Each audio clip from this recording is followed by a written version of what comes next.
I am asking, if you can, to please help to financially support this ministry. If you feel led to pledge any amount of money, it would be extremely helpful and greatly appreciated. There is a PayPal link in the description box and in my pinned comment below. Thank you all so much for your prayers and support. God bless. Stop blocking your blessings. Proverbs 10 verse 22. The blessing of the Lord makes rich, and he adds no sorrow with it. The term used in the above scripture is very loaded and goes beyond just the material gifts of the Lord. It speaks about the pronouncement of blessings through benedictions as well.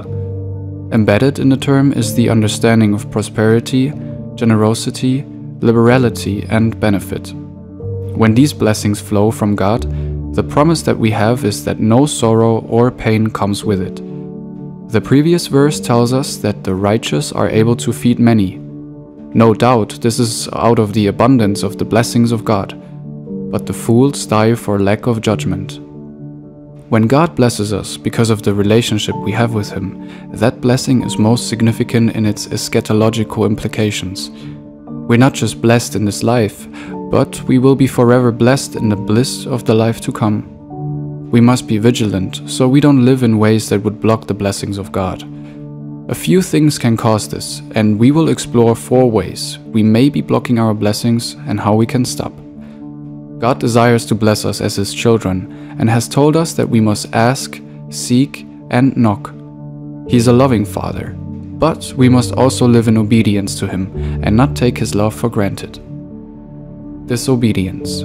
Matthew 5 verse 45 posits that God causes the sun to rise and the rain to fall on the evil and the good and the righteous and the unrighteous. There are some general blessings that God has put on the earth that everyone will enjoy. God doesn't save the best oxygen only for the nostrils of the righteous. Even the disobedient is given an opportunity to partake of the natural blessings of God. Luke 11 verse 28 states, "Blessed rather are those who hear the word of God and obey it." The eternal blessings of God are attached to our obedience to the word of God.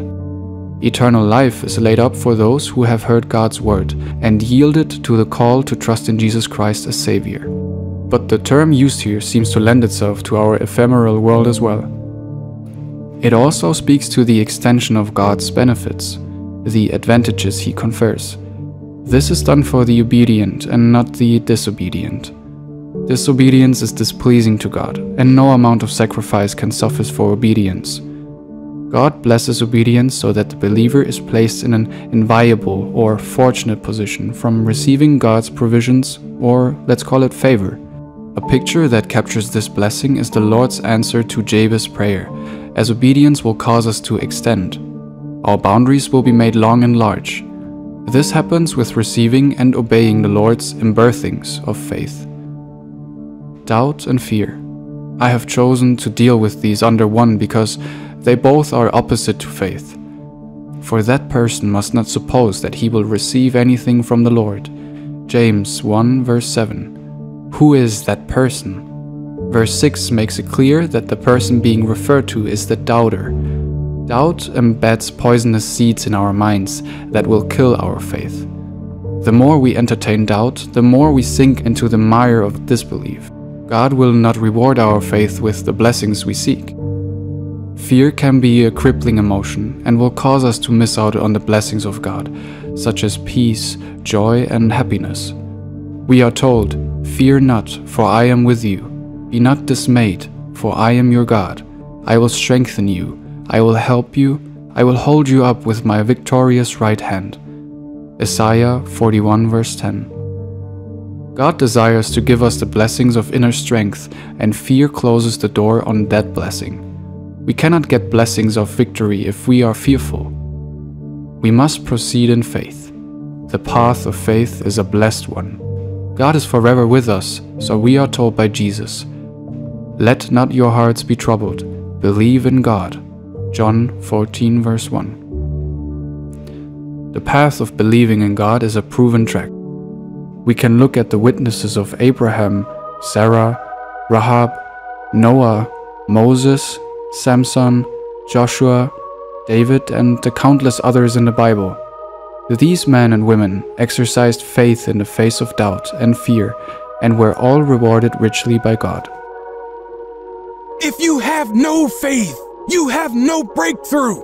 If you have a little faith, you have a little breakthrough. If you have big faith, you have a big breakthrough. All of God's response is a response to our faith to faith. According to your faith, be it unto you. All you need is the faith of a mustard seed.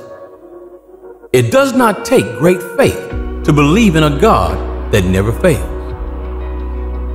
I wish I could tell this to each of you individually, that God is faithful. He has never failed. Failure is not in His nature, and He will not fail you. The God of this Bible is still Jehovah Jireh. This book clearly states He will make you the head and not the tail. He will make you above and not beneath. He will give you vineyards you didn't plant and wells you did not dig. He plants you by streams of living waters, so that whatever you do shall prosper. Only believe in the God of this Bible. There is nothing more powerful than your faith. Yes, you have been praying, but do you have faith? Yes, you have been fasting, but do you believe? Real faith can grab God's attention in heaven and move Him into action on your situation. Mark 5:36, do not be afraid, just believe. God has not left you. God is with you. You are going to make it. When you think you can't take another step, when you think you can't live another day, when you think you can't take another disappointment, reach out in faith to the God that winds and waves obey. He holds the 7 seas in the palm of His hand. He calls the stars by name. He measures the heavens with the span of His hand. He is the rock of your salvation. He is the cornerstone, precious and elect in Zion. He is my shelter in the storm. Small prayers. Connected with the principle of faith is the way we ask and maybe even the things we pray for. We tend to play it safe and forget that God is omnipotent.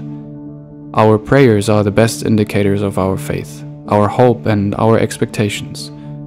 James was dealing with a more sinister enemy with the heart of many, but I believe this has significance to our topic as well. You do not have because you do not ask God. James 4, verse 2b. We refuse to ask God for what we want, or we don't ask Him for exactly what we want. This will always result in blocked blessings. Another puny prayer is the one we pray with puny motives. When we pray thinking that God will bless us so that we can satisfy our pleasures, we will not receive of God either. We must pray excitingly huge prayers in accordance with the will of God for our life. We are told, for everyone who asks, receives. The one who seeks, finds. And to the one who knocks, the door will be opened. Matthew 7, verse 8. I dare you to ask out of the abundance of the promises of God, and not limit God's blessings because you are too shy to ask boldly. Remember, the God who we serve is our Father, and He is also poised to bless His children. Our Father is able to do far more abundantly than all that we ask or think, according to the power at work within us. Ephesians 3, verse 20. Stretch your faith and expand your prayers. Failure to be a blessing. We also miss out on being blessed because we fail to be a blessing to others. Jesus Christ has put a gospel on the lips of all who come after Him through obedience. He wants us to preach the gospel of the kingdom of God. Some of us do not even want to do this, but we desire to be blessed. God has given us a simple task. We must preach and let people know that the kingdom of heaven is here on earth, and anyone who comes to God in obedience will enter this kingdom. But we are refusing to be a blessing to others when we do not preach this good news. As a result, we block the flow of God's rich blessings towards us. What we have received, we must give away freely. Heal the sick, raise the dead, cleanse those who have leprosy, drive out demons. Freely you have received, freely give. Matthew 10 verse 8. When we unclench our fists and allow the blessings to flow freely through us, we are opening our capacity to receive more of the Lord. When God was about to bless Abraham, God said, "I will bless, so that you will be a blessing." Do you want to be blessed? Start giving freely. God will ensure that it comes back to you in good measure. It is more blessed to give than to receive, but giving opens the floodgates so that we can receive it. Luke 6 verse 38 is as clear as it gets. Give, and it will be given to you. A good measure, pressed down, shaken together and running over, will be poured into your lap. Open hands create open heaven. We do not have to live with any blockage in our life. Obedience, faith, asking and generosity will cause the blessings, such as favor, expansion, prosperity, peace, joy and happiness, to abound in our laps.